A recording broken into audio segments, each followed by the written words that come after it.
What's up, guys and gals? It's time for the, let me check my calendar. No, it is not the latest piece of One Piece. In fact, chapter 1176 has just dropped, and I am this far behind. If you guys haven't noticed, I've only gotten one upload out for the last, basically 7 days, for about a week or so.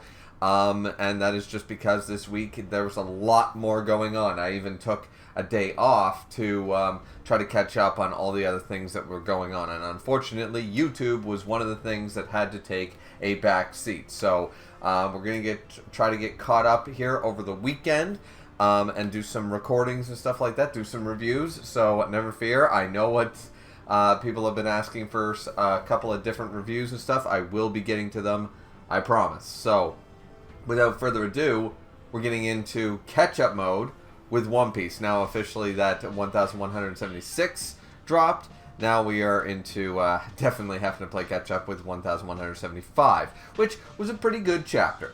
Just overall, a pretty good chapter. Obviously, some of the hype and some of the more emotional moments from like the previous chapter and stuff like that, not every chapter. It's very difficult to be like, yeah, this chapter was awesome. Sort of when you come off a 10 out of 10 chapter, and the next chapter is a solid 7, a solid 8. You sort of sit there and you're like, it doesn't feel like a 7 or an 8. You know what I mean? Even if it is, because you read such a fantastic chapter the week before, this feels not nearly as good because it's not, you were in that hype moment, you know what I mean? From an emotional aspect, from, what have you. So, and also, of course, from a hype aspect, from any aspect, right? So, though, nonetheless, I say this to say that there's nothing wrong with this chapter. It's continuing on at a good pace and stuff. The fact that, Sanji at the beginning opening of the chapter uses his flaming foot and sort of idea to cut the thorns, and this makes sense. Even though they were trying so desperately to cut the thorn fruits from summers and stuff like that, the fact that every devil fruit has a natural weakness, obviously thorns, fire, right? Fire will work. So Jinbei and stuff were just like, oh, it is vulnerable to fire. And he goes, well, that makes sense now. They're sort of they do have a bit of a, of course, why didn't we think of that? Not that while they were chained up and stuff, and of course Jinbei's not exactly a fire guy or anything like that. But Usopp, obviously, with his different abilities, he's got abilities that utilize fire. Zeus with the lightning probably could have done something. Do you know what I mean? So, either way, this is definitely interesting on the fact that I didn't see a whole lot of people bringing this up. Obviously, that this devil fruit was not as OP as we like to believe, but go back to the basics. Devil fruits have natural weaknesses. And just because it's a God's Knight, just because it's a Yonko, just because it's whatever, an Admiral, does not mean that these weaknesses go away. You can train to be amazing in your hockey and stuff, but at the end of the day, mastery of a devil fruit does not mean you eliminate the weakness. So, I actually like that opening bit, and I like that we don't go, like, way too long about it, but we do acknowledge it, like, kind of a, we should have thought of this, Now, this is where they, Sanji and the group, like Robin and stuff like that, they're like, alright, there's no time to celebrate, what's going on? And he goes, well, all that hockey and that roar, something's coming, and we see, Loki being, once again, the reluctant hero, but Loki being his good guy self, unloading the children and their parents off, in Western Village to Elder Jarl there, and, him going like, Ripley, are you alright? And stuff like that. And it's like, please help our parents, and blah, blah, blah.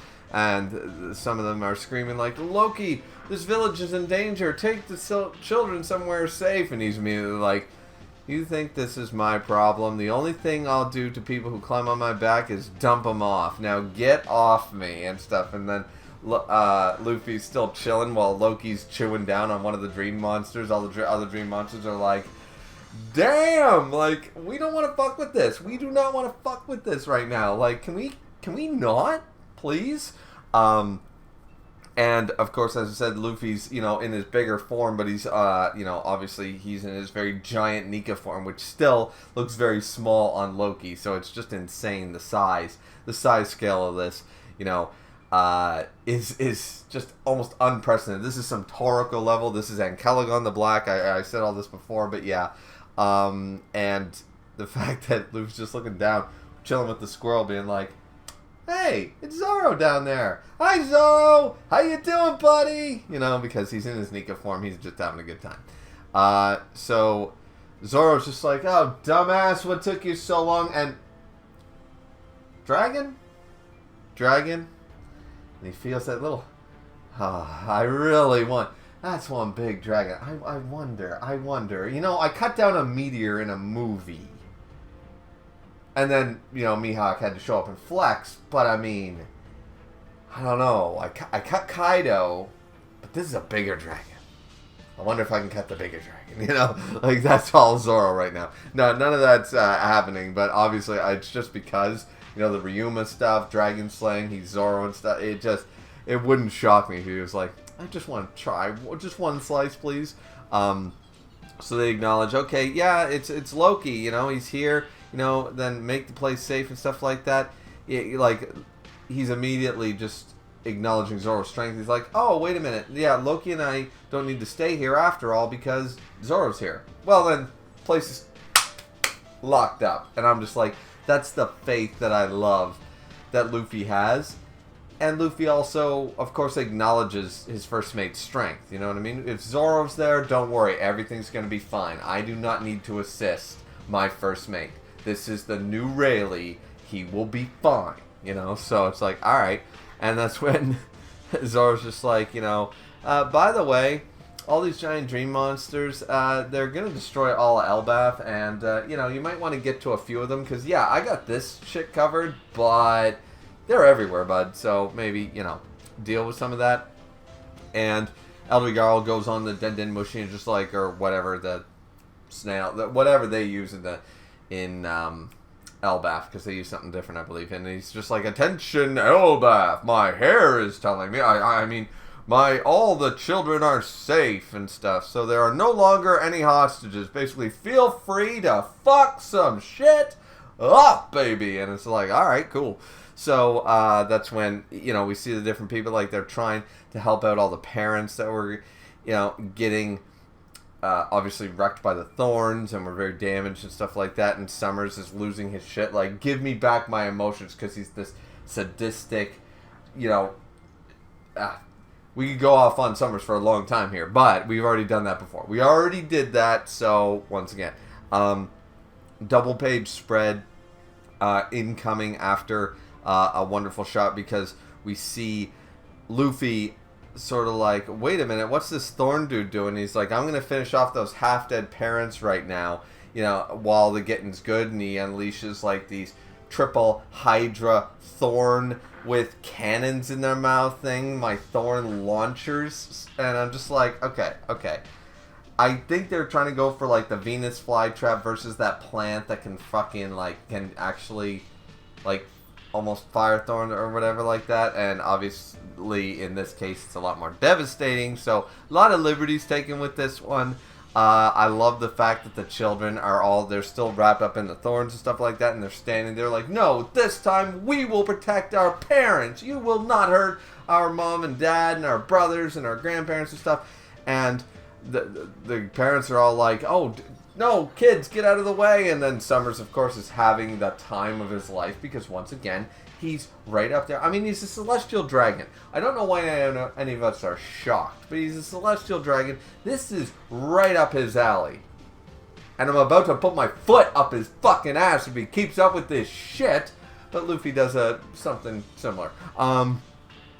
Because he's just like, oh, you kids are the best. Now my emotions are back. Who do I kill first? The parents or the kids? The parents or the kids? Oh, such sweet sorrow, and just like, all right, we have to do something about this guy. Now, he actually gets these, like, boom, boom, boom, boom, boom, these giant spikes off, these thorns off, and his Hydra bazooka thingy. And Zoro just immediately, ding, like, fuck your thorns, bud. And this is what I was saying about before. Like, even the giants of Elbaf might not be able to cut through these thorns, and fire is obviously the natural weakness, so Sanji was able to, burn the thorns off. Makes total sense to me. I'm not convinced that Zoro couldn't one sword style and cut those fucking thorns. I'm not convinced he could not do that if he wanted to, This is what I was talking about, all the Conqueror's Huskies users being down below and not part of the combat right now, because Gabon can cut them, Sanji can burn them, Zoro can cut them, and Luffy can destroy them. Like, these thorns are not as invincible. It was just the wrong people fighting them with the wrong, without the known weakness, the vulnerability, right? So, Luffy's just chilling back, enjoying himself at this point. Just being like, oh, that's my first mate. You go, Zoro. That's why I didn't step in. Children were always going to be safe. You're right there. I told you. West Village. It's fine. Or whatever village they're... He's like, this village is totally good. West Village is fine. Zoro's here. We don't got to do anything. Trust me. But then, of course, he wants to get in on some of the action. And so he's just like, all right, I'm definitely going to get in on this because... he's Luffy, and he's in his Nika form, so he's having a blast. And Summer's just like, wait, my thorns were stopped? Who did that? And he jumps up in the sky. He's caught his lightning bolt again. He's in his huge-ass Nika form, and he's just like, that's Rornor, Zoro. Remember that name. He's with me. And he goes, Gum Gum Dawn Thor Rifle. And it's just... So... he smashes him in the, face. Everything's gone. This shot is gorgeous because everything on his face is being ripped apart. It is so...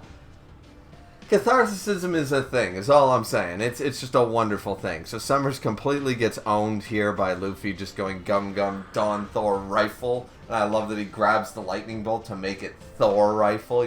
Dawn Thor Rifle. Boom. Whole fist in his face. Well, his entire body. He gets wrecked. He gets smashed. And the thorns all come off and everything because he's atomized, this dude. He might have regen, but it doesn't matter right now because it's like, oh, all the thorns came off. And it's like, Mommy, we're all good. And then they look up and they see, of course, Luffy in his white form. And they're like, it truly is Nika. It's like, he is the warrior of liberation. I truly believe it. And Ripley finally is like, everything's going to be all right because Luffy might be Luffy, but I believe him to be Nika, sort of idea. He's like, I can rest easy because Nika is here to save the children, to save Elbaf. And I think that at that point she just passes out. So Loki's just going along there, and he's just like, all right, I'm cool. And it's just like stab, stab, stab. And Loki's just having a blast here. Now, this is where we go back. Gabon is watching the scene, and he's going, while he's now back up on the thing, and he's thinking back to the conversation he had with Elder Jarl and stuff, and Shanks and Gabon after Harald and Loki had their fight, and Harald was killed. He says, so that was the treasure of Elbaf, a forbidden devil fruit, the dragon fruit, which is this is the actual first dragon fruit. Remember, Kaido's is actually the fish fruit. It's a mythical fish, the Azure Dragon. But this is the actual dragon fruit modeled, which is also a mythical type for Nidhogg, which is a thunder dragon in Norse mythology, a lightning, a thunder elemental dragon. And he says no matter who eats it, they will transform into the largest dragon in the world. Now what it means by this, he says the maximum size of the beast corresponds to the one who eats it. This is why they said someone like Harald or someone like Loki, that's when it's at its most powerful, because they said if a giant eats it instead of a human, or an ancient giant instead of a giant, the potential power of the fruit is expanded upon in greater measure. It's just massive. So the power boost is insane. So yeah, a human could eat this fruit, but the size that he could transform into would be nowhere near the size of Loki. They might transform into a dragon the size of Kaido, but they would never transform into the size of Loki. And same with a regular giant. A regular giant would be bigger than Kaido, but wouldn't be nearly as big as Loki. ancient giant blood makes this thing as big as it possibly can, as powerful as it can. It draws out the maximum amount of power out of this fruit. Not just size, but it's implied that it's also much more powerful. You know, size isn't everything, as they say.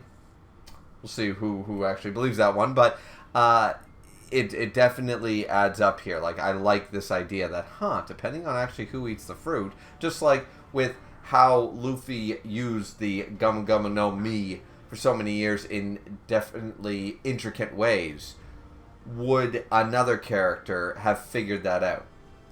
If, I don't know, I'm not trying to downgrade on anybody's character specifically or something like that, but if Gecko Moria were to eat the fruit, if Chopper were to eat the fruit, you know, would they have come up with gear 2nd, 3rd, and 4th? You know, would they have been thought to use the powers of the fruit the same way? So I like that not only it's always mattered who's eating the fruit from a creative standpoint, from their battle IQ, depending on what they're given. Like, all right, here's the hand I drew. I can flip these cards in many different ways, some of which you didn't even think of, sort of idea, right? I can make this work in ways you might not have thought of, and that's an individual to individual, but now it actually matters on species who eats not just this fruit, I'm sure other fruits as well. This does matter. So the Elder Jarl goes on to say, this obsidian black dragon breathes lightning and is so vast that day becomes night with a moment it opens its wings.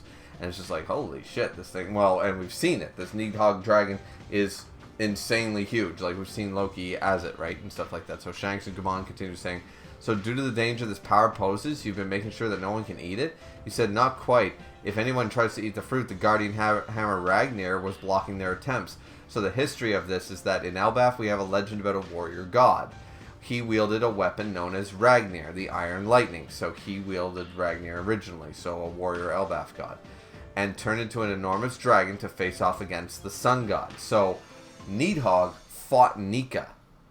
He fought alongside a trusted loyal ice squirrel known as Ratatotsker. In other words, without its master, Ratatotsker chose to inhibit his weapon instead and wait for its owner to return, and that's the legend. So Ratatotsker was there when Nika fought against this famous warrior god, right? This warrior god from Elbaf. And he had, you know, Ragnir and all this stuff. So, obviously, however that battle went down and stuff like that, and we're assuming that the warrior god fell to a battle, and now why they fought, we don't know, but Ratatotsker chose to inhabit the hammer. Very interesting, because obviously it's a devil fruit. So, I'm very curious about this, because we assume that Ragnir had to be a devil fruit. And I'm sure it still is, but how exactly did they combine the hammer and... So, was there a fruit... Like, there's many questions. There's theories are going to be galore on that one, because you can't just decide, I'm going to inhabit this hammer, unless that's just a unique ability of ice squirrels of Elbaf.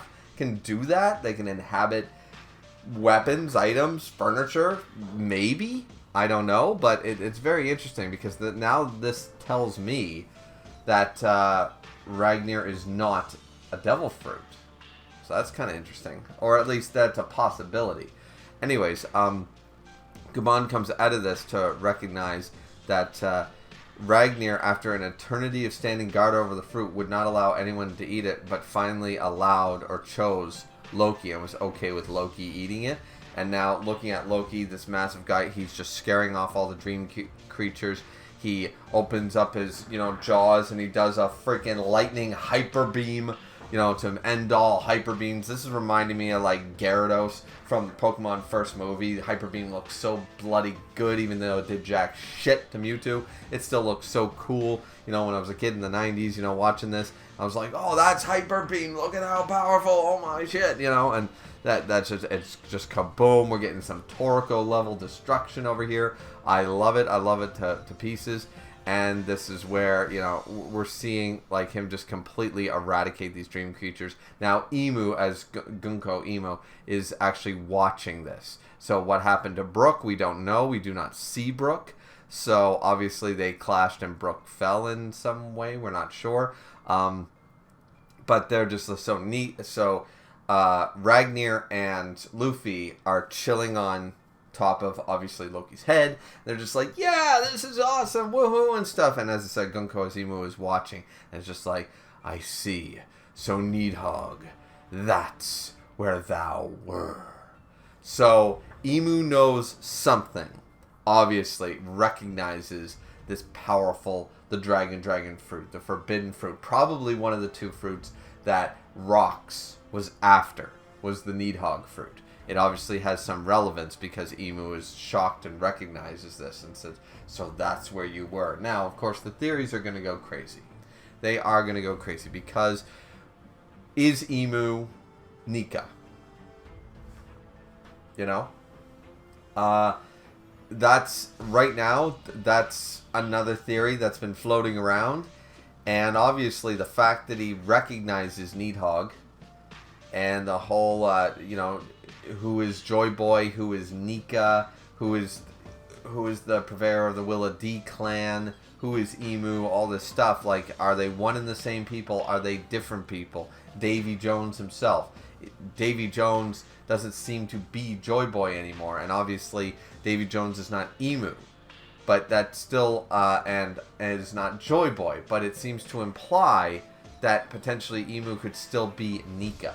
Could still be the sun god now fallen or corrupted or whatever, because why would the Warrior of Elbaf, the Liberation, and in a legend fight against, and even though they revere the sun god Nika in Elbaf, why would they revere someone who fought against one of their warrior god heroes? You know? Why would they revere them and not that be their mortal enemy? Like, that is the god that we have all forsaken, for he defeated and fought and defeated our great warrior god and blah blah blah blah. So I think there's a potential here that Imu might. I mean, obviously there's Imu with the you know, spelled backwards with Umi, which, as we know, ocean, water, etc., etc. There's definitely something going on there. Is it Mother Ocean? Is Imu like the manifestation of Mother Ocean? There's been that before. But I'm sort of leaning to a fallen Nika might be possible at this point, because seemingly knows so much and is recognizing this dragon right out as like, so that's where Needhog was this whole time. Did not know it was on Elbaf. You know, so that's very interesting, because if they were Nika back 900 years ago, you'd think it would be implied that it'd be like, well, when I fought Needhog before, it was an Elbafian warrior. Obviously, the fruit is most likely in Elbaf. You know, if I were to hammer a guess, that, you know, if I obviously fought a warrior god from Elbaf, in Elbaf, then wouldn't it make sense that the fruit would reincarnate in Elbaf? And Imu doesn't seem like the type who would dismiss that idea. So, yeah, either way, there's a lot of potential there. Or Imu's a totally, like, new person. Just like how we always try to connect as One Piece fans. We try to say, okay, Joy Boy is Davy Jones, who is also Nika, who is also, you know, the purveyor of the Willa D, who is also Imu, all in one joke. You know what I mean? We always try to... And he's the man marked by flames. They're all the same person, you know? It's all connected. We try to do that as One Piece fans, but maybe we're just theory shitposting here at this point, just throwing out and seeing what sticks. I'm just saying there is potential. There is potential for that. But, yeah, so that was chapter 1175, guys. I hope you guys enjoyed it. Sorry it was so late, and hopefully over the weekend I'm definitely going to get to the latest chapter that just dropped, chapter 1176. So stay tuned for that as well. We'll be caught up with One Piece, and we will move on to some of the other series like a chapter of Star dropped, chapters of Record of Ragnarok, the new Yona Gaiden chapter. So there's plenty for me to get caught up on and review for sure. But thanks, guys, for your patience, and we'll see you back here very shortly, I guess, for chapter 1176. So looking forward to it. Hope you guys are too. Have a good one. Sayonara.